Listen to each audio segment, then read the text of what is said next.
Because God has done many things in our life. Our God is a God of miracles. Praise the Lord. Hallelujah. ప్రియరా మరి సమయంలో అనేక మంది మీరందరూ చాలా చక్కగా పాటలు పాడి ప్రభువును మహిమపరిచారు. అలాగే మనకి మధ్య ఫుల్ ఆర్కెస్ట్రా వస్తుంది. చాలా సంతోషం. గట్టిగా చప్పట్లు కొట్టండి. ఈ రోజు నాకు చాలా బాగా నచ్చింది. ఈరోజు మీరందరూ మంచిగా ఆరాధించారు. వర్షిప్ లీడింగ్ అంతా చాలా నైస్ గా ఉంది. ఆ పిచ్ లెవెల్స్ బాగున్నాయి. అందరూ చాలా హ్యాపీగా ఉన్నారు. ప్రీతి ఎక్కడ ఉంది? ఏది Preethi? Wonderful, nice to hear your witness. Nursing school విద్యార్థులందరూ ఏదో విద్యార్థులు అనుకుంటాం కానీ సో వారు మన సంఘ సభ్యులుగా మారిపోతా ఉన్నారు. గట్టి చప్పట్లు కొట్టి వారి because they are staying or living 3.5 years here, coming from other districts, other places in our district. So 3.5 సంవత్సరాలు మనతో ఉండడం వలన they are mixed with our church and also our family members. చాలా నాకే చాలా అద్భుతంగా అనిపిస్తూ ఉంది. వారు ఒక సంఘ సభ్యుల్లాగా ఫీల్ అయిపోతా ఉన్నారు. బాప్టిజమ్స్ తీసుకుంటున్నారు ఇక్కడే. వారు వెళ్ళిన తర్వాత బహుశా నాకు అనిపిస్తుంది మల్టిప్లై అయిపోతాం మనం అందరం. వీళ్ళందరూ అక్కడ సంఘాలు స్థాపిస్తే ఇక మీరందరూ సేవకులుగా తయారవ్వాలి. వాళ్ళు స్థాపించే సంఘాలన్నీ చూడటానికి. గట్టిగా చప్పట్లు కొట్టండి. మల్టిప్లికేషన్, దేవుడు మల్టిప్లై చేస్తా ఉన్నాడు ఆయన వాగ్దానాన్ని. మరి ప్రీతి చాలా చక్కగా వాక్యానుసారమైన సాక్ష్యం చెప్పడం నాకు చాలా హ్యాపీగా ఉంది. ఆదివారం many people were blessed through the word of God. I think పోయిన వారం మేము దీవించబడ్డామన్న వాళ్ళు చేతులు చూపిస్తారా? Through the message. Praise the Lord. Hallelujah. And I got phone from Bangalore, from Sandhya. I think she did not come last Sunday because she went to her home. So these people said to her, ఈ రోజు మేము చాలా దీవించబడ్డాం, uncle మంచి వాక్యం చెప్పారు. So మండేనే ఆవిడ ఆగలేక సండేనే phone చేసినట్టున్నారు. Sunday evening, uncle I have missed your message, my friends told about your message. చాలా పవర్ఫుల్ మెసేజ్ వచ్చిందని విన్నామని ఆవిడ ఫోన్ చేస్తారు. Really I'm very happy because God, the Holy Spirit has led us into the new way, into the new thoughts, new messages. Praise the Lord. Hallelujah. So Priti సాక్ష్యం చాలా హ్యాపీగా ఉంది. And also many people gave a wonderful witnesses. May the Lord will do the great things in your life. Who believes in Hallelujah? యేసునందు విశ్వాసం ఉంచుము. చెప్పండి పక్కన అద్భుతాలు చూస్తాం. అయ్యగారు నాకే చెప్తున్నారు. Wonderful. Praise the lord. Hallelujah. Today దేవుని యొక్క వాక్యాన్ని కొద్ది నిమిషాలు ధ్యానం చేద్దాం. నాకు మా మరియమ్మ కనపడంగానే 8కి ముగించాలని గట్టిగా పట్టుకొని ఉంటుంది. సో హాఫ్ అన్ అవర్ మాత్రమే ఈరోజు మెసేజ్కి మనకు టైం ఉంది. So we will read the word of God from the Psalm 68:6. 68వ కీర్తన 6వ వచనము చదువుదాం.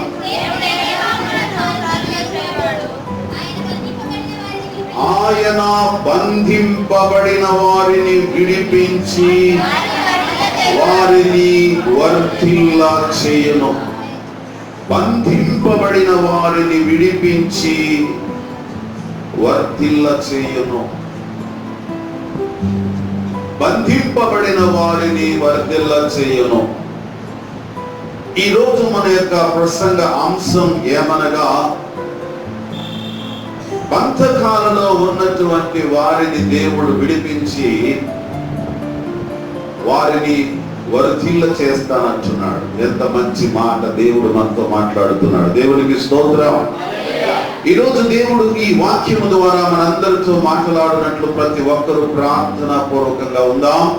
చిన్న ప్రార్థన చేద్దాం. ప్రేమ కలిగిన మా పరమ తండ్రి, నీకు వందనాలు చెల్లిస్తున్నాం. చదవబడిన వాక్య భాగము ద్వారా మీరు మాతో మాట్లాడండి. చేరవచ్చిన భక్తులను మీరు దీవించండి. యేసయ్యా, నీ వాక్యం సజీవమైనది, రెండంచులు గల ఖడ్గము కంటే పదునైనదిగా ఉండి ప్రాణాత్మ దేహములను మూలుగులను విభజించునంత మటుకు దూరొచ్చు. మా హృదయాలు పరిశోధించే మీ వాక్యము ద్వారా మమ్మలను బలపరుచుచున్నందుకే నీకు స్తోత్రాలు, వందనాలు చెల్లిస్తున్నా. చేరి వచ్చిన భక్తులందరినీ ఆశీర్వదించి, ఎక్కడ ఏ విధముగా నీ బిడ్డలు బంధింపబడి ఉన్నారో, ఏ బంధకాలలో ఉన్నారు, ఏ శోధనలో ఉన్నారు, ఏ ఇక్కట్లలో ఉన్నారు, వారందరినీ విడిపించి స్వతంత్రుడిగా చేసి వారిని వర్ధిల్ల చేయాలని యేసు నామమున స్తుతించి ప్రార్థించుచున్నాము తండ్రి. ప్రియులారా, ఈ కీర్తన భాగాన్ని భక్తుడైన దావీదు రచించినటువంటి కీర్తన భాగముగా మనం గుర్తించాలి. దావీదు దేవుని స్తుతించుచు ఉన్నాడు. దేవా, నీవెంత గొప్పవాడవంటే, నీవెంత మంచి దేవుడు అంటే, ఎవరైతే బంధకాలలో ఉండి బంధింపబడినటువంటి వారిగా ఉండి ఎవరైతే మరగిపోతూ ఉన్నారో అలాంటి వారిని విడిపిస్తావు. వారిని విడిపించడం మాత్రమే కాదు గాని వారిని ఆ స్థానములో నుండి లేవనెత్తి అభివృద్ధిలోనికి లేక ఆశీర్వాదములోనికి వర్ధిల్ల చేస్తావు. దేవునికి స్తోత్రం.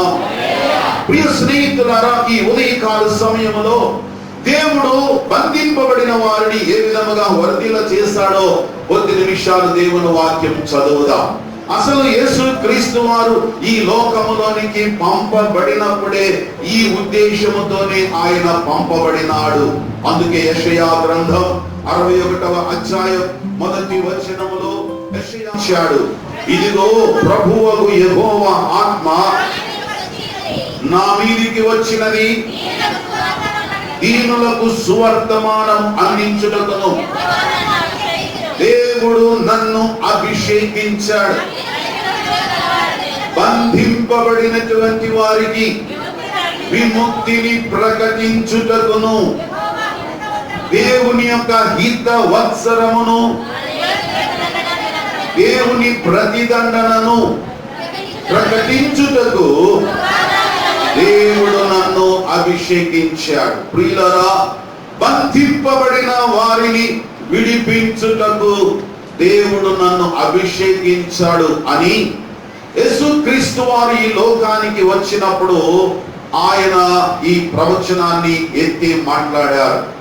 నేను ఈ లోకానికి వచ్చిన కారణం ఏమిటయ్యా అంటే, నేను ఈ లోకంలో ఎవరైతే బంధకాలలో ఉన్నారో, ఎవరు బంధించబడిన స్థితిలో ఉన్నారో వాటన్నిటి నుండి విడిపించడానికి నేను ఈ లోకానికి వచ్చానని యేసయ్య గొప్ప వాగ్దానం చేస్తాడు. దేవునికి స్తోత్రం. అందుకనే 146వ కీర్తనలో భక్తులు ప్రార్థించాడు, దేవా మా బంధకముల నుండి విడిపించుము. 7వ వచనం, 146వ కీర్తన 7వ వచనం, బాధపడు వారికి ఆయన న్యాయము తీర్చును, దయచేయును, బంధింపబడిన వారిని విడుదల చేయును. బంధింపబడినటువంటి వారిని దేవుడు విడుదల చేసేటువంటి దేవుడై ఉన్నాడు. ప్రియులారా, ఈ రోజు దేవుని వాక్యములో మన యేసయ్య బంధకాలు విడిపించే దేవుడని తెలుసుకుంటున్నాం. చెప్పండి, మన యేసయ్య ఎలాంటి వాడు? బంధించేవాడు కాదా, బంధకాల్లో పెట్టేవాడు కాదా. నువ్వు నా దగ్గరికి వచ్చావు కాబట్టి 7 వారాలు నా దగ్గరికే రావాలి, నువ్వు ఎలాగో వచ్చేసావు కాబట్టి నాకు కావలసినవన్నీ తీసుకొని రావాలి, నువ్వు ఎక్కడికి వెళ్ళడానికి లేదో, ఇక్కడే నువ్వు పడిపోవాలి, ఇక్కడే నువ్వు ఉండాలి అని బంధకాల్లో పెట్టేవాడు కాదు. కానీ ఏ బంధకములలో ఉన్నాడో ఆ బంధకముల నుండి విడిపించి స్వతంత్రులుగా చేసే దేవుడై ఉన్నాడు. దేవునికి స్తోత్రం. ప్రియులారా, ఈ రోజు దేవుని వాక్యములో ఒక 3 విషయములను, ఎలా బంధించబడి ఉన్నామో, మనము ఎలాంటి బంధకములలో ఉన్నామో, ఆ బంధకములను దేవుడు ఎలా విడిపించాడు అనే విషయాన్ని ఈ రోజు మనం ధ్యానం చేయబోతున్నాం. అసలు మానవుడు ఏ విధముగా బంధింపబడి ఉన్నాడు, దేని చేత బంధించబడి ఉన్నాడో మొదటిగా ధ్యానం చేద్దాం. నంబర్ 1, 5వ అధ్యాయము సామెతల గ్రంథం. సామెతల గ్రంథం 5వ అధ్యాయం 22వ వచనం చదువుదాం. దుష్టుని దోషము వారిని చిక్కులు పెట్టును, వాడు తన పాప పాశము వలన బంధింపబడును. ప్రియులారా, మొదటి బంధకం, మానవుడు దేని చేత బంధించబడుతున్నాడు, మానవుడు ఎలాంటి బంధకాలలో ఉన్నాడు అని అంటే, మొదటిగా గమనించినట్లయితే పాపము, దాని వలన కలిగే శాపము వలన బంధింపబడి ఉన్నాడు. పాపం ఒక మనిషిని బంధించేది వారి యొక్క పాపము. పాపము అంటే చాలా మందికి తెలిసింది ఏమిటంటే, దుర్మార్గముగా ప్రవర్తించడం, విచ్చలవిడిగా తిరగడం, వాడు ఇష్టం వచ్చినట్లు చేయడం అని మానవులు అనుకుంటూ ఉంటారు. కానీ బిబ్లికల్ గా దేవుని దృష్టిలో పాపము ఏమిటయ్యా అని అంటే, ప్రియులరా, ఆజ్ఞ అతిక్రమమే పాపము. 107వ కీర్తన 10వ వచనములో గమనిస్తే, 107వ కీర్తన 10 నుండి చదువుకుందాం. దేవుని ఆజ్ఞ మహోన్నతుని తీర్మానమును తృణీకరించినందున బాధ చేతను ఇనప కట్ల చేతను బంధింపబడిన వారై చీకటిలోను అరణాంధకారములోను నివాసము చేయు వారి హృదయమును ఆయాసము చేత కృంగజేసెను. కూలి ఉండగా సహాయుడు లేకపోయెను. కష్టకాలమందు యెహోవాకు మొరపెట్టిరి, ఆయన వారి ఆపదలో నుండి వారిని విడిపించను. ప్రియులారా, పాపము అనేటువంటి బంధకము ఏమిటి? ఆ పాపము దేవుని ఆజ్ఞకు లోబడక. చూడండి, ఏమిటది? దేవుని ఆజ్ఞకు లోబడక, మహోన్నతుని యొక్క తీర్మానమును తృణీకరించినందున వారు బంధకములలో చిక్కుకుపోయారు. ప్రియులారా, ఒక మానవుడి లోకములో బంధకాలలో చిక్కుకుపోవడానికి గల కారణం, బంధించబడడానికి గల కారణం, అది దేవుని ఆజ్ఞకును దేవుని తీర్మానములకును లోబడనందువలన, లేక తృణీకరించినందువలన, దేవుని ఆజ్ఞలను రిజెక్ట్ చేసినందువలన, దేవుని ప్రణాళికలను, దేవుని చిత్తమును, దేవుని ఆలోచనలను మనము తృణీకరించినందువలన మనము బంధకములలో ఉన్నామని దేవుని వాక్యం తెలియజేస్తుంది. అయితే దేవుడు వాగ్దానం ఏంటో తెలుసా? బంధకములలో ఉన్న వారిని కూడా విడిపించి వర్ధిల్ల చేస్తాను. దేవునికి స్తోత్రం. ఎందుకు దేవుడు వారి బంధకాలు విడిపిస్తున్న గ్రంథం 9వ అధ్యాయం 12వ వచనములో గమనిస్తే, జకరియా గ్రంథం 9వ అధ్యాయం 12వ వచనం చదువుదాం. బంధకములలో పడి ఉండియు, బంధకాలలో ఉండి కూడా నిరీక్షణ కలిగినటువంటి వారలారా, ప్రైజ్ ది లార్డ్, హల్లెలూయా. ఈ ప్రజలు ఎలాంటి వారన్నమాట? బంధకాలలో ఉన్నప్పటికీ, ఏ బంధకములో ఉన్నా, ఎలాంటి బంధకాలలో జీవిస్తున్నా, దేని చేత బంధించబడినా, దేనిలో ఉండి స్వతంత్రత లేకుండా ఉన్నప్పటికీ, ఏ బంధకాలలో ఉండి శోధనలో పడి ఉన్నప్పటికీ, ఏ బంధకాలలో ఉండి అందులో నుండి బయటకు రాలేని పరిస్థితుల్లో ఉన్నప్పటికీ, ఏ బంధకము చేత ఉన్నావో ఆ బంధకముల నుండి యేసయ్య నిన్ను విడిపించేవాడు. దేవునికి స్తోత్రం. ఎందుకో తెలుసా? బంధకాలు ఉన్నా కూడా నీవు నిరీక్షణ కలిగి ఉన్నట్లయితే ప్రభు నిన్ను విడిపిస్తాడు. దేవునికి స్తోత్రం. హల్లెలూయా.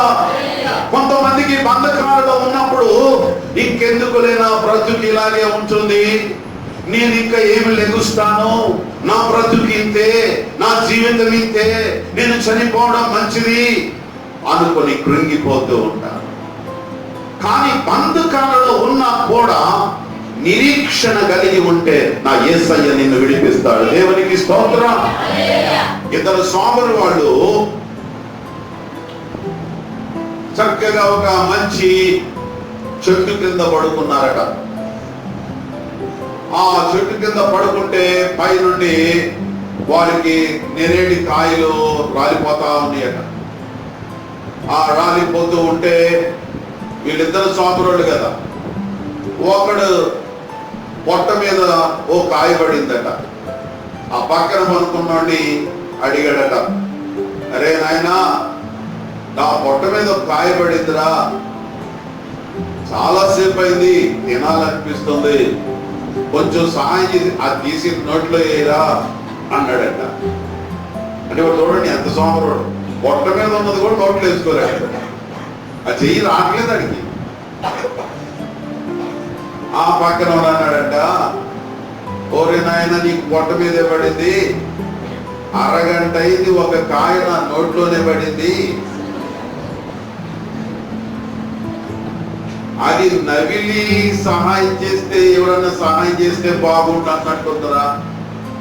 అంటే వాడికి నోట్లో పడ్డది కూడా నవ్వలేనంత సోమరుడు. కొంతమంది జీవితాలలో అంతే, బంధకాలలో ఉన్నా కూడా, శ్రమలలో ఉన్నా కూడా, బాధలలో ఉన్నా కూడా, కష్టములో ఉన్నా కూడా అందులో నుండి బయటికి రావాలన్న కోరిక లేనంత సోమరులు ఉంటారు ఈ లోకములో. కానీ ప్రియులరా, బంధకములలో ఉండి కూడా నిరీక్షణ కలిగి ఉంటే నా యేసయ్య నీ బంధకాలు దించేస్తాడు. దేవునికి స్తోత్రం. హల్లెలూయా. ప్రియులరా, యేసుక్రీస్తు వారు ఈ లోకములో ఉన్నప్పుడు, మార్కు సువార్త 11వ అధ్యాయం నోట్ చేసుకోండి, తర్వాత చదువుకోండి. మార్కు సువార్త 11వ అధ్యాయంలో యేసు ప్రభు వారు ఒక రోజున తన శిష్యులందరినీ పిలిపించారు. ఆయన యెరూషలేము వెళుతున్నాడు. ఇక యెరూషలేము వెళ్ళాడంటే మళ్ళా తిరిగి రాడు. 3.5 సంవత్సరాలు మంచి సేవ చేశారు. ఇక యెరూషలేము వెళ్ళి సిలువలో ఆయన మరణించడానికి, మానవుల కొరకు ప్రాయశ్చిత్తం చేయడానికి వెళుతూ ఉన్నాడు. అందుకని శిష్య బృందానికి చెప్పాడు, మనం యెరూషలేము వెళ్ళిపోతున్నాం, అక్కడ నన్ను మనుష్య కుమారుని బంధిస్తారు, సిలువ వేస్తారు, మనం అక్కడికి వెళ్ళాలి అని చెప్పారు. అందరూ బయలుదేరారు. వెళుతున్నటువంటి సందర్భంలో యెరూషలేము అంతా కూడా కిటకిటలాడిపోతుంది. అది మహా గొప్ప పండుగ. అది ఆ పస్కా పండుగకు దేశ విదేశాల నుంచి అనేక మంది భక్తులు వచ్చారు. వాళ్ళందరూ కూడా యేసయ్య గురించి విన్నారు, యేసును కళ్ళారా చూడాలని అనుకుంటున్నారు. అదే మట్టల ఆదివారం, రేపు జరగబోయేది మట్టల ఆదివారం. మట్టల ఆదివారం రోజునకు ముందుగా ఆయన యెరూషలేములో ప్రవేశించుచూ ఉన్నాడు.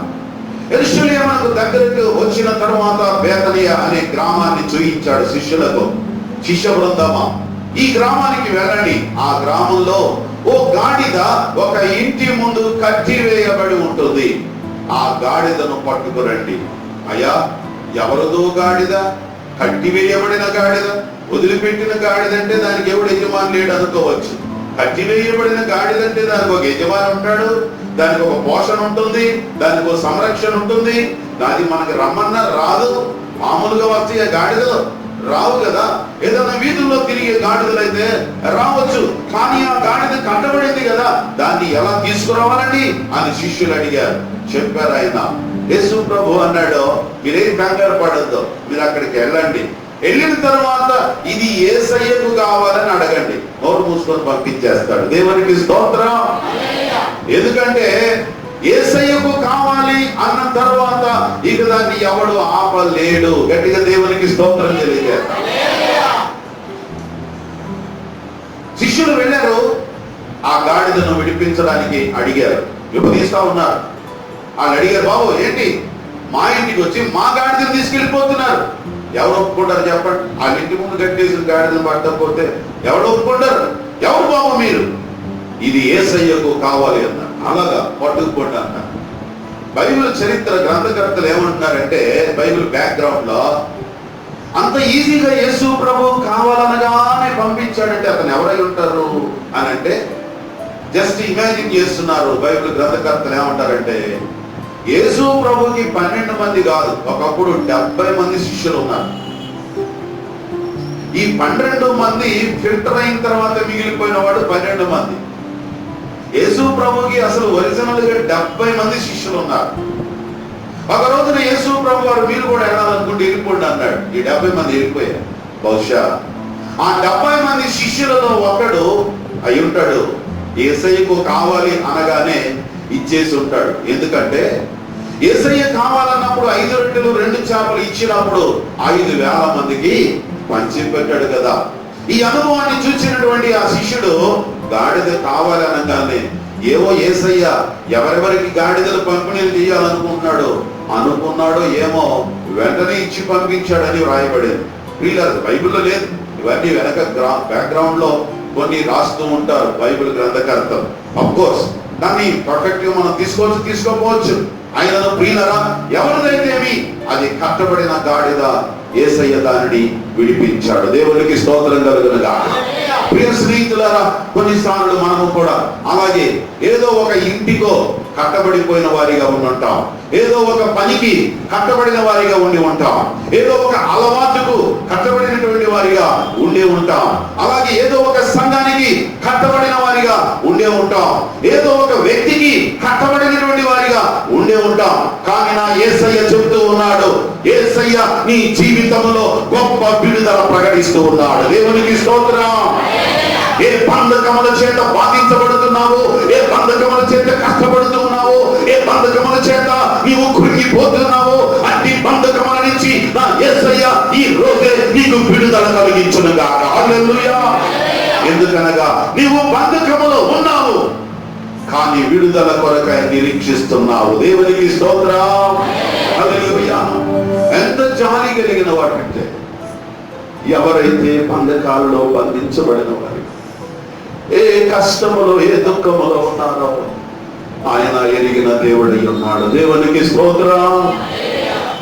అందుకనే దేవుడైన యెహోవా మోషేతో మాట్లాడాడు. మోషే, నిర్గమకాండం 3వ అధ్యాయం 7-8 వచనాల్లో మీరు తర్వాత చదువుకున్నట్లయితే, మోషే, నా ప్రజలైనటువంటి ఇశ్రాయేలీలు ఐగుప్తులో ఉండి వారు నాకు మొరపెట్టుచున్నారు, నేను వారిని విడిపించుటకు దిగి వచ్చి ఉన్నారు. దేవునికి స్తోత్రం.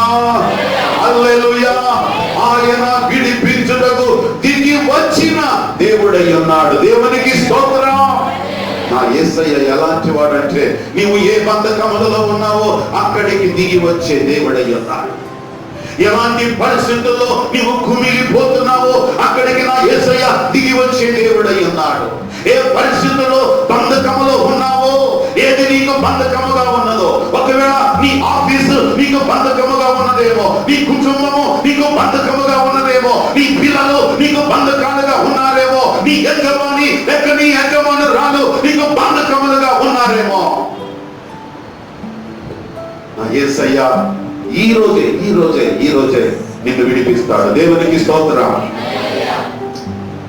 చెప్పండి మీ పక్కన వాళ్ళకి, ఈ రోజే నీకు విడుదల, రేపు కాదని చెప్పండి. Praise the lord. హల్లెలూయా. ఆయన ఈ రోజే నన్ను విడిపిస్తాడని చెప్పండి. దేవునికి స్తోత్రం. ఆయన మనలను విడిపించుటకు ఈ లోకానికి దిగి వచ్చిన యేసయ్య. మొదటిది పాపపు బంధకం. పాపాన్ని విడిపించడానికి ఈ లోకములో ఎవ్వరికి ఛాన్సే లేదు. గట్టిగా దేవునికి స్తోత్రం చెప్పండి. ఎందుకనగా పాపులను రక్షించుటకు మనిషి కుమారుడు ఈ లోకములోనికి వచ్చి ఉన్నాడు. పాపులను పరిశుద్ధులుగా మార్చడానికి చేయడానికి యేసు క్రీస్తుకు ఒక్కడికి మాత్రమే సాధ్యం. కారణం ఏమనగా ఆయన పరిశుద్ధుడు కనుక ఏ పాపము లేనివాడు. స్తోత్రం చెప్పండి. హల్లెలూయా. యేసయ్య పాపం లేనివాడు చెప్పండి పక్కన. మనమేమై ఉన్నాం మరి? మనం కూడా పాపం లేనివాడు చెప్పండి. ఎందుకంటే యేసయ్య నమ్మిన తర్వాత మనకు కూడా ఏ పాపము. Praise the lord. హల్లెలూయా. మన యొక్క బంధకముల నుంచి, పాపం యొక్క శాపం యొక్క బంధకాల నుండి విడిపించడానికి ప్రభు ఈ లోకానికి వచ్చాడు. రెండవదిగా ప్రియులారా, దేవుని యొక్క వాక్యములో ఇశ్రాయేలీయులను నంబర్ వన్ మొదటి పాయింట్ లో ఉందాం. మనం దాని కంక్లూజన్ లోకి వద్దాం. ఎందుకంటే దేవుని వాక్యానికి అనుగుణంగా వెళదాం. బంధకాలను విడిపించడం మాత్రమే కాదు, కానీ వారిని ఏం చేస్తానన్నాడు? వర్ధిల్ల చేస్తాను. ఇశ్రాయేలీయులను బంధకాల నుంచి విడిపించిన తరువాత వారిని ఎలా వర్ధిల్ల చేశాడో గమనించినట్లయితే, వారిని ఐగుప్తు అనే బంధకముల నుంచి, బానిసత్వం నుండి విడిపించి పాలు తేనెలు ప్రవహించే దేశానికి నడిపించి వారిని ప్రపంచంలోనే ఒక అత్యున్నతమైన జనాంగముగా వర్ధిల్ల చేశాడు. దేవునికి స్తోత్రం. ప్రియ స్నేహితులారా, ఈ ఉదయకాల సమయమందు మనందరం కూడా ఇశ్రాయేలు ప్రజలను ఏ విధముగా దేవుడు వర్ధిల్ల చేసినాడో కొంచెం ఎక్కువ యాడ్ చేయమా. దేవుడు ఏ విధముగా వర్ధిల్ల చేస్తాడో, ఏ విధముగా వృద్ధిలోనికి తీసుకొని వచ్చాడో, బంధకాలను మగ్గిపోతున్నటువంటి ఇశ్రాయేలు జనాంగం, ఐగుప్తు యొక్క బంధకములలో ఉన్నటువంటి వారు, ఐగుప్తు దేశంలో అనగారిపోతున్న వారు, 430 సంవత్సరములు బానిసత్వముతో నలిగిపోయినటువంటి వారిని దేవుడు లేవనెత్తాడు. దేవునికి స్తోత్రం. చాలా సార్లు నేను పేపర్లో చదువుతూ ఉంటాను.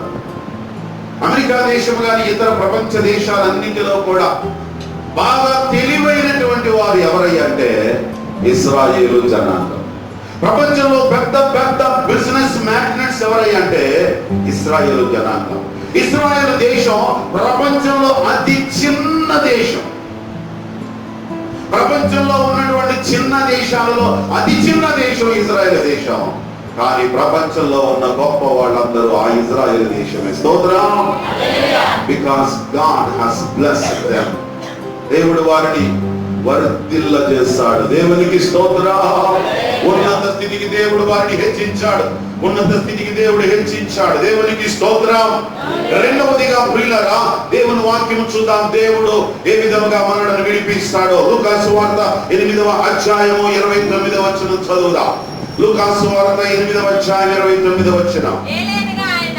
ఆయన ఆ మనుషుని విడిచి రమ్మని అనేక పర్యాయములు వారిని పట్టుచూ వచ్చును గనుక గొలుసులతోనూ సంఖ్యలతోనూ వారిని పట్టి బంధించుచూ ఉన్నారట. వాడు బంధకములు తెంపగా. Praise the lord. ప్రియులారా, ఇక్కడ మనం చదివినటువంటి వాక్య భాగమును గమనించినట్లయితే ఇక్కడ ఒక వ్యక్తి బంధించబడుతూ ఉన్నాడు. దానికి కారణం అతని జీవితంలో భయంకరమైన దయ్యముల చేత పీడింపబడుతూ ఉన్నాడు. యేసు ప్రభు ఒక రోజు వచ్చాడు అతని దగ్గరికి. నీ పేరేంటి అన్నాడు. నా పేరు సేన అనగా సుమారు 2000 దయ్యములు అతనిలో ఉన్నాయి. ఎన్ని దయ్యాలు ఉన్నాయండి? అసలు ఇది ఊహించడానికి ఎలా ఉంది? ఒక దెయ్యం పట్టినంటే 10 మంది పట్టుకోలేదు. ఎవరికైనా ఒక దయ్యం పట్టింది అనుకోండి, నా పేరు నాగమ్మ అంటది. ఆ నాగం ఎవరన్నా ఉన్నారు? ఇది గొప్ప తీసుకున్నారు. ఈ దెయ్యాల్లో ఒకసారి మరి వేషాలు వేసేయండి. ఒకసారి ఒక గ్రామానికి వెళ్ళాను. ఆ దయ్యం పడిపోయింది. ప్రార్థన చేస్తున్నారు. దండం పెట్టి అరే తమ్ముడు అరే తమ్ముడు అరే తమ్ముడు అంట. ఏంటి? నేను మీ అక్కను రా, చెయ్యమ్మని రా, మీ పెదనాన్న కూతురురా, నేను చచ్చిపోయాను, నన్ను పట్టుకోకూడదమ్మా, నువ్వు తమ్ముడివి, నన్ను వదలు పట్టకూడదు, నువ్వు బతికుంటే అలాగే ఉండదు, నువ్వు చచ్చిపోయావు కదా. చాలాసార్లు దయ్యాలు ఇలాగే చిమ్మిక్కులు కూడా చేస్తుంటాయి. కొన్నిసార్లు మీద పడిపోతుంటాయి. ఏదో ప్రేమ ఉన్నట్టు. దయ్యాలు భయంకరమైన కానీ యేసయ్య చాలా గొప్పవాడు.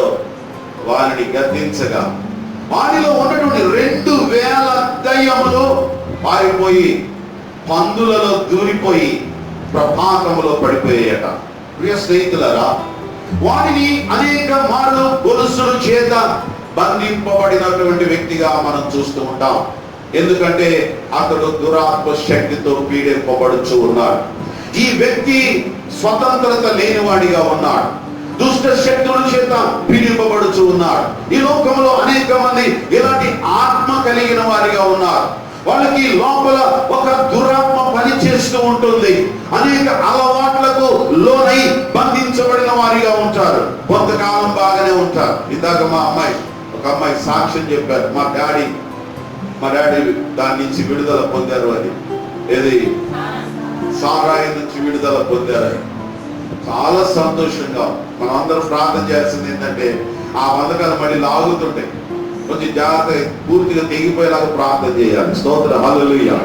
ప్రియ స్నేహితులు, కొన్నిసార్లు ఆ బంధకములలో మనం బయటికి రావాలి అనుకుంటారు. వాళ్ళే అనుకుంటారు కానీ మరలా తిరిగి అందులోకి వెళ్ళిపోతూ ఉంటారు. కారణం ఆ లోపల స్పిరిట్ అది పనిచేస్తూ ఉంటుంది. ఆ దురాత్మ పనిచేస్తూ ఉంటుంది. అందుకనే ఇతని గురించి రాయబడి అనేక మారులు అని రాయబడి, అంటే ఆల్వేస్ ఎప్పుడు దెయ్యం పట్టినట్టే ఉండడం. ఒక్కోసారి దెయ్యం పట్టినప్పుడు ఆ గొలుసులన్నీ తెంపేస్తాడు. తర్వాత మళ్ళీ బాగానే ఉంటాడు. మళ్ళీ భోజనానికి వస్తాడు. నా బాబు తిన్నైనా బంగారు, దెయ్యం పట్టినప్పుడు ఏమైపోతున్నాడో అని చెప్పి వాడు తల్లిదండ్రులు ఎంతో ప్రేమిస్తూ ఉంటారు. ఎంతో చక్కగా బట్టలు వేసుకున్నాయినా అంతే. తెలియకుండానే ఉన్నటువంటి బట్టలన్నీ తీసేస్తుంటాడు, లాగేసేస్తుంటాడు, వెళ్ళిపోతుంటాడు. ఊరు వెలుపలికి వెళ్ళిపోతాడు. సమాధుల్లో తిరుగుతాడు, మట్టి తింటూ ఉంటాడు. ఏంటో వీడ ఇలా ఉన్నాడు, లోపల ఏముందన్నమాట. చాలా సార్లు ప్రియ స్నేహితులారు, అనేక మంది దురాత్మ చేత పీడింపబడచ్చు, లోపల దయ్యము చేత పీడింపబడుతున్నారు. బహుశా పర్టికులర్ గా దయ్యాలు కాకపోవచ్చు, కానీ ఆ స్పిరిట్, దయ్యపు ఆత్మ మనలో పనిచేయడం ద్వారా ఆ బంధకాల్లో నుంచి బయటకు రాలేము. అసలు ఆ బంధకాల్లోకి ఎందుకు పోతాడో నాకు అర్థం కాదు. దేవుని సన్నిధిలో మంచిగా ఉంటే ఏ బంధకాలు ఉండవు. నాకు తెలిసి ఒక కుర్రాడు టెలిఫోన్ బూత్ లో ఉద్యోగం దొరికిందండి. టెలిఫోన్ బూత్ లో ఉద్యోగం దొరికితే కామ్గా ఉండొద్దు. అందులో కొత్తగా పెట్టారు ఆ పాయింట్, జనం ఎక్కువ రావట్లే. సరే, వీడు ఖాళీ టైంలో ఏం చేస్తున్నాడంటే ఊరికి ఏదో ఒక నెంబర్ కొట్టడం, రింగ్ అవుతుందేమో చూడటం. అలా చాలా ఫోన్లు చేసి చాలా మంది రింగ్ అవ్వడం, మగవాళ్ళు పెడదే అంటే పెట్టి, చాలా మంది పెద్దవాళ్ళు ఎవడైనా అనవసరం ఫోన్ చేస్తున్నా పెట్టేస్తున్నా.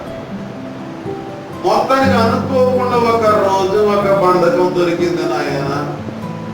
ఆ ఫోన్ లో ఎవరో ఒక అమ్మాయి చాటింగ్ మొదలెట్టాడు. అది ల్యాండ్ లైన్. ఇప్పుడు భయంకరంగా ఉంది. అసలు ఎవరితో చాటింగ్ చేస్తాడో ఎవరికి తెలియదు. అప్పుడు ఫోన్ లో మాట్లాడుతూ ఉన్నాడు. ఇక ఆ ఫోన్ నెంబర్ తీసుకుంది, అడ్రస్ కనుక్కుంది, ఆడి దగ్గరికి వెళ్ళింది, లైన్ వేసింది. ఈడు కూడా ఇక అందులో వామ్మో ఏమిటైంది ఎలా పోతుందో నాయన అనుకుని వదిలిద్దాం అనుకుంటున్నాడు. వదలదో ఎందుకు వదులుతుంది? ఈ అమ్మాయి ఎక్కడ ఉంటుందా నాయన అంటే మా ఇంటి పక్కన. నేను సేవకి వెళ్ళొచ్చి అర్ధరాత్రులు 2 గంటలకు 3 గంటలకు వచ్చి కారు అట్లా ఆపితే రోడ్లలో తిరుగుతూ ఉంటుంది నైటింగేల్ లాగా. నర్సులందరికీ నవ్వు వచ్చింది. ఆ నైటింగేలాడ, ఈ నైటింగేలాడ.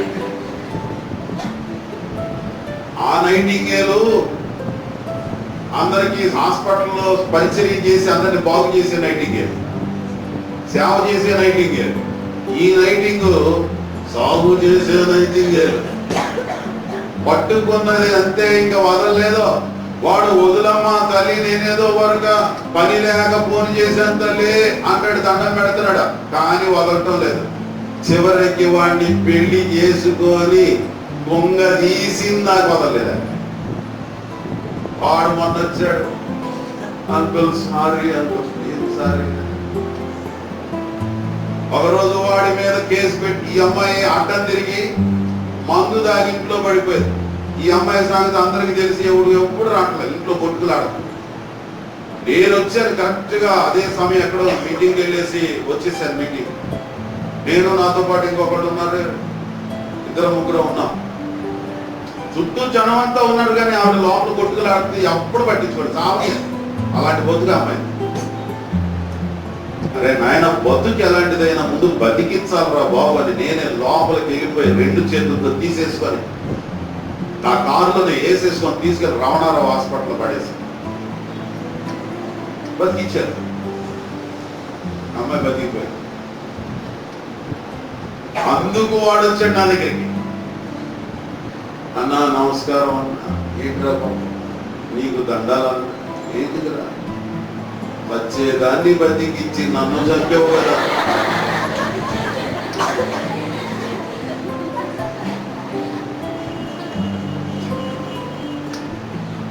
ఆ రోజు చచ్చిపోతే వాడెంత బతికిపోయేవాడు. మరి ఫోన్లో వరకు నెంబర్లు కొడితే వరకుంది అనుకున్నావా? అలాంటి బంధకాలు చిక్కోవద్దు. యవనస్తులారా చెప్తున్నాను, దొరికిపోతుంది, దొరకపోద్దు. అసలు బంగారు కమ్మిన తీసుకొని వెళ్ళి పంది ముక్కున పెట్టచ్చా? పెట్టకూడదు. అందుకే బీ కేర్, జాగ్రత్త. You are all the gold because God has made you a perfect man and woman. దేవుడు మిమ్మల్ని మంచి పాత్రలుగా చేశాడు. మీ కొరకు దేవుడు అన్ని సిద్ధపరిచాడు. దేవునికి స్తోత్రం. సో తొందరపడి బంధకాల్లో చిక్కుని ఏం చేస్తామంటే అప్పుడు ఏదో ఒక అన్నాను దొరికిపోయాను. చిక్కుకోకండి. ఆ స్పిరిట్ పనిచేస్తుంటుంది, నిన్ను బంధించాలి. జాగ్రత్తగా. వీడు యవనస్తుడు శాన అనే దయ్యముల చేత పీడింపబడిన వాడు సమాధుల్లో తిరుగుతూ ఇంట్లో ఉండేవాడు కాదు. ఇంట్లో ఉండడం, ఇంట్లో మనుషులతో ఉండడం, ఇంట్లో మనుషులతో మాట్లాడడం, తల్లిదండ్రులతో మాట్లాడడం, బంధువులతో మాట్లాడడం. ఈ లోకమే. ఇప్పుడు అందరూ అలాగే ఉన్నారు. వాళ్ళు తగ్గిందారు దొరకట్లేదు.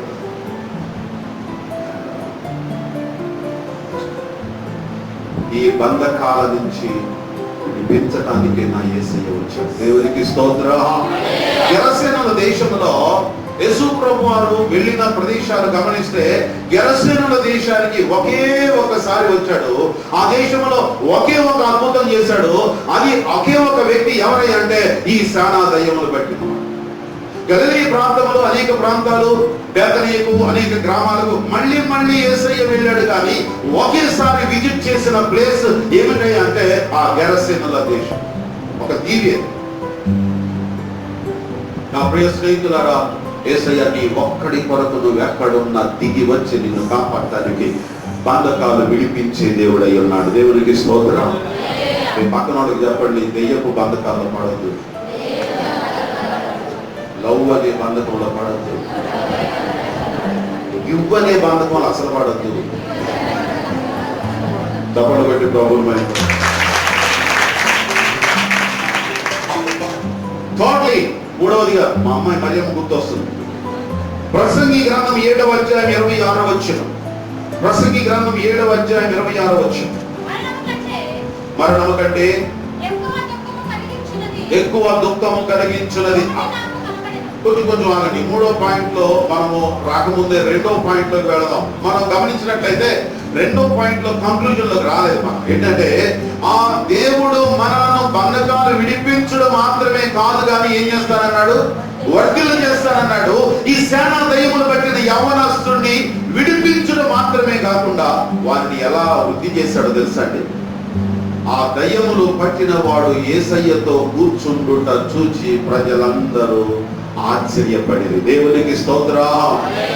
He stayed with Jesus and also యేసు ప్రభు ఏమన్నాడు తెలుసా? ఈ యవనస్తుడు అన్నాడు, యేసయ్య నేను నీతో ఉంటే చాలా బాగుంది నాయన, ఇలాంటి బంధకాలు నాకేం రావు, నేను నీతోనే ఉంటాను బాబు అన్నాడు. నో, యేసయ్య నీకేం చేశాడో అది మొత్తం అంతా తిరిగి సువార్త ప్రకటించు అని చెప్పాడు. దేవుడు అతన్ని ఒక మిషనరీగా బ్లెస్ చేశాడు. దేవునికి స్తోత్రం. అతనిని వర్ధిల్ల చేశాడు. ప్రజలందరూ ఆశ్చర్యపోతున్నారు. ఏమిట్రా వీడు దయ్యమును పట్టి ఆ వీధులలోను సంత వీధులలోను ఆ సమాధులలోను తిరిగేటువంటి వాడు ఈ రోజున యేసు క్రీస్తు సువార్త ప్రకటించి గొప్ప పాస్టర్ అయిపోయాడు, గొప్ప అందరూ దేవుణ్ణి మహిమపరుస్తున్నారు. దేవునికి స్తోత్రం. దేవుడు అతన్ని వర్ధల చేశాడు. నా ప్రియ స్నేహితుడు, సహోదరి, రా, యేసయ్య నిన్ను పిలుస్తున్నాడు. ఆయన సేవకు వస్తావా? ఈ బంధకాలను విడిపించి నిన్ను ప్రభు సేవ కొరకు వాడుకోవాలనుకుంటున్నాడు. దేవునికి స్తోత్రం చెప్పండి. ఈ మధ్య పాస్టర్లు ఫోన్లు చేస్తున్నారు. ఏమంటే అయ్యగారు, మా అబ్బాయికి ఒక అమ్మాయిని చూడండి అయ్యా, వస్తామయ్యా నా దగ్గర. అంటే వాళ్ళకి తెలుసు నా దగ్గర చాలా మంది అమ్మాయిలు ఉన్నారని.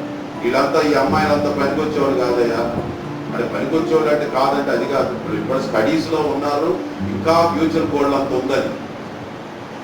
అయితే వీళ్ళ పాస్టర్లు అందరూ ఫోన్ చేస్తున్నారు. ఏంట్రా నాయన అంటే, పాస్టర్ల అబ్బాయిలకి సేవకులకి సేవకురాళ్ళు దొరకకుండా, ఆడపిల్లలు బాగా తిరిగి మీరు పోయారండి. మీకు కాదులేండి, సేవకుడు వద్దంట. అమెరికాలో సాఫ్ట్వేర్ కావాలి, వాడు హార్డ్వేర్ గా ఉంటాడన్నది నాకు తెలియదు. చిక్కోద్దండి, బంధకాల్లో చిక్కో. నీ దేవుడు నిన్ను వర్ధిల్ల చేస్తాడు. దేవునికి స్తోత్రం. నిన్ను ఆశీర్వదిస్తాడు, నిన్ను ఏం చేస్తాడు? నిన్ను ఇక్కడే ఆశీర్వదిస్తాడండి. నేను కూడా అలాగే ప్రార్థన చేసుకుని, యేసయ్యా ఈ పాపిష్టోడికి ఈ మట్టోడికి ఎలాంటి అమ్మాయి దొరుకుతుంది అనుకుంటే అమెరికా బుర్ర కలిగిన అమ్మాయిని ఇక్కడే పెట్టాడు. నాకు ఎక్కువ దూరం కూడా లేదు, ఒంగోలులోనే ఉంది. ఎక్కడెక్కడి నుంచో వెళ్ళాల్సిన పని లేదు. నాకు అంత వాకబుల్ డిస్టెన్స్. అత్తగారింటికి వెళ్ళాలంటే నడిచి వెళ్ళిపోవచ్చు. దేవుడు తన బిడ్డలకి అలాంటి సుఖాలు ఇస్తాడు. కనిపెట్టి ప్రార్థన చేసుకోవాలి. కాబట్టి ప్రియ స్నేహితులారా, కంగారు పడి అనవసరమైన బంధకాల్లో చిక్కోవద్దాం. మూడవదిగా చివరిగా ముగించేసుకుందాం. సామెతల గ్రంథంలో ప్రసంగి గ్రంథం 7వ అధ్యాయం 26వ వచనంలో మనం చదువుకున్నాం. మరణము కంటే దుఃఖం కలిగించున్నది ఒకటి నాకు కనబడుతుంది. ఊరుల వంటి మనసును, బంధకాల వంటి చేతులు కలిగిన బాబా ఏంటి ఎవరండి? మిమ్మల్ని అందరిని అనాలంటే నాకు బాధగా ఉంది. స్త్రీ అని ఈ సొలొమోను మహాభక్తుడు రాశాడు, కానీ నేను అనుకుంటాను అక్కడ పురుషుడు అని పెడితే బాగుంది. లేకపోతే బ్రాకెట్ లో కనీసం పురుషుడు అని కూడా చేర్పిస్తే పక్షపాతం లేకుండా ఉంటుందని నా ఉద్దేశం. స్త్రీ ఏంది, పురుషుడే, ఎవరైనా సరే. ప్రియులరా, ఇక్కడ ఒక స్త్రీ కనబడుతుంది. ఆ స్త్రీ బంధకముల వంటి చేతులు కలిగినది. చాలా మంది జీవితంలో ఇందులోనే దొరికిపోతూ ఉన్నారు. స్త్రీ చేతిలో దొరికిపోయి వారి భవిష్యత్తును పోగొట్టుకున్న వారు అనేక మంది కనబడుతున్నారు. ఓ పెద్ద ఆయన అంటాడు, మీ అందరు కూడా సామెత తెలుసు అనుకుంటారు, మనిషి జీవితంలో పడిపోవడానికి మూడు కారణాలు ఉంటాయట. కనకము, కాంతము, మూడవది కాంక్ష అనుకుంటా. ఆ మాట నాకు రావట్లేదు. Keerthi. Very good, thank you. ఎవరో మంచిగా అందించారు. కనకము, కన్యక, కీర్తి. కీర్తి అంటే మన కీర్తి కదా. కీర్తి ప్రతిష్టలు, గొప్పతనాలు, అధికార వ్యామోహం, గొప్పతనంగా ఉండాలి అనేటువంటి ఈ మూడు, డబ్బు, కన్యక, ఈ యొక్క కీర్తి అనేవే, ఈ మూడు వెరీ వెరీ డేంజరస్ అంటారు ఈ లోకంలో చాలా మంది. అవును ప్రియులారా, సొలొమోను భక్తుడు కూడా అదే రాస్తున్నాడు. ఒక కన్యక లేక ఒక స్త్రీ బంధకముల వంటి చేతులు కలిగినటువంటి స్త్రీ ఉన్నది అని అంటూ ఉన్నాడు. బహుశా పురుషుడు కూడా అని నేను అంటూ ఉంటాను. అలాంటి వ్యక్తులు చాలా మంది బైబిల్లో స్త్రీ చేతిలో దొరికిపోయి చనిపోయినటువంటి ప్రతిష్ట కలిగిన వారిని మనం చూడగలం. బికాస్ మీ అందరికీ తెలుసు, ఉదాహరణకి సంసోన్ అనేటువంటి మహాభక్తుడు దేవుడు అభిషేకించాడు, దేవుడు వరాలు ఇచ్చాడు, దేవుడు నూతనముగా అతన్ని ఒక నాయకుడిగా లేవనెత్తాడు, ఇశ్రాయేలు ప్రజలకు న్యాయాధిపతిగా దేవుడు దీవించాడు. He got many blessings from God. He is a man of dedicated for God. But ఒక స్త్రీ చేతిలో దొరికిపోయి ఉన్న వరాలు జీవితాన్ని పాడు చేసుకున్నాడు. అయితే ప్రియులరా, అలాంటి స్త్రీ చేతులనే దొరికిపోయిన యోసేపు ఆ స్త్రీ చేతి బంధకముల నుండి తప్పించబడి దేవుడు వర్ధిల్ల చేశాడు. దేవునికి స్తోత్రం. యోసేపును తీసుకొని వెళ్ళి ఐగుప్తు దేశానికి, ఏ దేశానికైతే బంధకాల లాంటి దేశము, ఏ దేశమైతే బానిసత్వంతో మగ్గిపోయారో, ఏ దేశమైతే బంధించిందో అదే దేశానికి దేవుడు రాజుగా వర్ధిల్ల చేశాడు. దేవునికి స్తోత్రం. నా ప్రియమైన స్నేహితులారా, ఈ కాల సమయంలో నా దేవుడు బంధకముల నుంచి విడిపించడానికి వచ్చిన దేవుడు. ఒకవేళ ఏ వ్యామోహము అనేటువంటి చేతిలో దొరికిపోయావో, పట్టబడినావో, బంధించబడినావో, దాని నుండి విడిపించి నీకు వర్ధిల్ల చేస్తాడు. యోసేపు జీవితంలో శోధన ఎదురైంది. ఆ శోధనను జయించి దేవుడు హెచ్చించాడు. ప్రార్థన చేసుకున్న త్వరలో వంచండి. ఆ యేసయ్య మనలను ఈ లోకానికి వచ్చాడు. ప్రభుకి కానుకలు సమర్పిస్తూ ఉండగా కొన్ని ప్రాముఖ్యమైన ప్రకటనలను దయచేసి ఆలకించవలసిందిగా మీకు ఇక్కడ స్థలం కొరకు మనం అందరం కూడా డొనేట్ చేస్తూ ఉన్నాం. మీ అందరూ కూడా చాలా మంది సహకరించారు. చాలా వందనాలు. ఆల్రెడీ ఇప్పటికి మనకి ఈ ప్లేసెస్ అన్ని 40 గదుల స్థలాన్ని మన వాళ్ళు ఫిల్అప్ చేయగలిగారు. మనకి ఇంకా 600 గదులలో 40 పోయినట్టు ఇంకెన్నుంటుంది అనమాట. 500 సో చాలా ఉన్నాయి అన్నమాట. కాబట్టి ప్రార్థన చేయండి. మీరందరూ కూడా దీనిలో పాలు పొందడానికి ముందుకు రావాలని మీకు మనం చేస్తున్నాం. బయట నుండి కూడా మనం స్పాన్సర్ తయారు చేయాలి. ఎవరైనా మేము ప్రామిస్ చెక్ ఇస్తామండి, మేము ప్రామిస్ చేస్తాం, ఇన్ని గదులు స్థలాన్ని మేము ఇస్తాం అన్నవారు ఎవరైనా ఉన్నట్లయితే ఇక్కడ మన వాళ్ళు మీకు ఈ చెక్స్ డిస్ట్రిబ్యూట్ చేస్తారు. దీని మీద మీరు రాసి ఆఫరింగ్ బాక్స్ లో వేసినట్లయితే మేము కలెక్ట్ చేసి మిమ్మల్ని ఫాలోఅప్ చేస్తాము. మీ ఫోన్ నంబర్స్ కూడా దీనిలో ఇవ్వచ్చు అని మీకు తెలియజేస్తున్నాము. అలాంటి వారు మీరు ఇక్కడ కలిసినట్లయితే మీరు ఇది తీసుకొని మీరు ప్రామిస్ చేసి ఇన్ని మాసాలలో ఇంత అమౌంట్, అఫ్కోర్స్ ఒక గది కావచ్చు, గది లేకపోవచ్చు, మీ దగ్గర ఉన్న అమౌంట్ కావచ్చు, మేము ప్రామిస్ చేస్తున్నాం దీన్ని చేస్తామన్న వాళ్ళు మీరు ప్రామిస్ చేయొచ్చు అని కూడా మీకు తీసుకుని సెలవు తీసుకుందాం. వెళ్ళిపోదాం. 19 నిమిషాలు లేట్ అయింది. దయచేసి ఎవరేమనుకోవద్దు. త్వరగా సెలవు తీసుకుందాం. దాన్ని మీకు స్తోత్రం చెల్లిస్తున్నాం. ఈ భక్తులను ఆశీర్వదించండి. యేసయ్య మీరు ఈ లోకంలో మమ్మల్ని విడిపించడానికి వచ్చారు. ఆయన పాప బంధకాలతో, దుష్టత్వము అనేటువంటి పాపము, శాపములో మేము ఉన్నాం ప్రభువా. బంధకములు అనేటువంటి ప్రభువా, స్త్రీ లేక పురుషుడు అనేటువంటి అది ఏదైనా ప్రభువా, ఆ ప్రభువా వ్యామోహాలలో నుంచి, బంధకాల నుంచి మమ్మల్ని విడిపించండి. యేసయ్య మీ బిడ్డలు మీ సన్నిధిలో ఇచ్చిన కానుకలు మీరు జ్ఞాపకం చేసిన 100 ఆశీర్వాదం ఇవ్వండి. ముఖ్యంగా మరి అవసరతలు తీర్చండి. పరీక్షలు రాస్తున్న బిడ్డలను ఆశీర్వదించండి. వారికి మంచి జ్ఞానం ఇచ్చి వర్ధలు చేయండి. ఉద్యోగములు, వ్యాపారం చేస్తున్న బిడ్డలందరూ, చేతి పనులు, కూలి పనులు చేస్తున్న వాళ్ళందరినీ కూడా ఆశీర్వదించి వర్ధిల్ల చేయమని ప్రార్థన చేస్తున్నాం. అవును నాయన, నీవు యోసేపును వర్ధిల్ల చేస్తావు నాయన. ఇశ్రాయేలీయులను హెచ్చించావు తండ్రి. ఈ భక్తులందరినీ కూడా విడిపించి వర్ధిల్ల చేస్తావు. అలాగే మమ్మల్ని కూడా విడిపించండి, వర్ధిల్ల చేయండి. యేసు నామమును స్తుతించి ప్రార్థిస్తున్నాము తండ్రి. తండ్రి అయిన దేవుని ప్రేమ, ప్రభు క్రీస్తు వారి కృప, పరిశుద్ధాత్మ దివ్య సమాధానం మనందరికీ ఇప్పుడు ఎల్లప్పుడు సదా తోడై ఉండును గాక.